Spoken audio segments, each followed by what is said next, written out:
क्या आपने कभी सोचा है कि प्राचीन संस्कृति बिना आधुनिक तकनीक के तारों और ग्रहों की इतनी सटीक भविष्यवाणी कैसे कर पाती थी? मिस्र के पिरामिड, माया संस्कृति का कैलेंडर और यूनानियों के खगोलीय सिद्धांत, यह सब उनके गहरे खगोल ज्ञान का प्रमाण है। आज के इस वीडियो में हम आपको ले चलेंगे एक अद्भुत सफर पर, जहां आप जानेंगे कि कैसे प्राचीन संस्कृतियों ने खगोल शास्त्र में महारत हासिल की। तो चलिए शुरू करते हैं। माया संस्कृति, जो आधुनिक मैक्सिको और मध्य अमेरिका में बसी थी, खगोल शास्त्र में काफी उन्नत थी। उन्होंने लॉन्ग काउंट कैलेंडर बनाया, जो पृथ्वी की सौर गति के आधार पर समय को मापता था। उनका कैलेंडर न केवल वर्षों को मापता था, बल्कि ग्रहों, चंद्रमा और सूर्य के सटीक चक्रों को भी ट्रैक करता था। चिचेन इट्जा में स्थित यह पिरामिड एक खगोलीय चमत्कार है। वसंत और शरद विषुव के समय सूर्य की रोशनी पिरामिड की सीढ़ियों पर इस तरह पड़ती है कि सांप का आकार बनता है। यह उनकी खगोलीय समझ और वास्तुशिल्प की अद्भुत क्षमता को दर्शाता है। माया संस्कृति ने शुक्र ग्रह की गति का अध्ययन किया।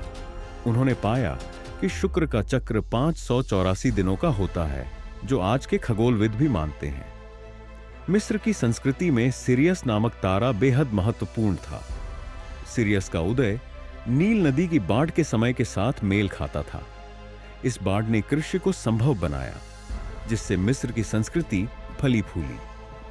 गीजा के महान पिरामिड खगोलीय रूप से उत्तर की ओर सटीक दिशा में बनाए गए हैं। 3 पिरामिडों की व्यवस्था ओरायन के बेल्ट नक्षत्र से मेल खाती है। इससे पता चलता है कि मिस्र वासियों को खगोलीय वस्तुओं का गहरा ज्ञान था। डेंडेरा मंदिर में एक खगोलीय नक्शा है, जिसे जोडियक ऑफ डेंडेरा कहा जाता है। यह नक्शा तारों, ग्रहों और सूर्य की गति को दर्शाता है। यूनानी दार्शनिक थेल्स को पश्चिमी खगोल शास्त्र का जनक माना जाता है। उन्होंने चंद्र ग्रहण की भविष्यवाणी की और कहा कि चंद्रमा सूर्य के प्रकाश से चमकता है। अरस्तु ने पृथ्वी के गोल आकार का सिद्धांत दिया। उन्होंने देखा कि चंद्र ग्रहण के दौरान पृथ्वी की छाया गोल होती है। अरिस्टार्कस पहले खगोलविद थे, जिन्होंने बताया कि सूर्य ब्रह्मांड का केंद्र है और पृथ्वी उसके चारों ओर घूमती है। यह विचार कोपरनिकस के सिद्धांत से हजारों साल पहले आया। यह एक प्राचीन यूनानी खगोलीय उपकरण था। इसका उपयोग ग्रहों की गति, चंद्रमा के चक्र और सूर्य ग्रहण की भविष्यवाणी के लिए किया जाता था। प्राचीन सभ्यताओं में खगोल शास्त्र का धार्मिक महत्व था। माया सभ्यता में खगोल शास्त्र का उपयोग धार्मिक अनुष्ठानों और भविष्यवाणियों के लिए किया जाता था। मिस्र और यूनानी सभ्यताओं में खगोलीय पिंडों को देवताओं के रूप में पूजा जाता था। तारों और ग्रहों के अध्ययन ने किसानों को फसलों की बुवाई और कटाई के सही समय का निर्धारण करने में मदद की। नील नदी की बाढ़, मानसून और अन्य मौसमी घटनाओं को खगोल शास्त्र के माध्यम से समझा गया।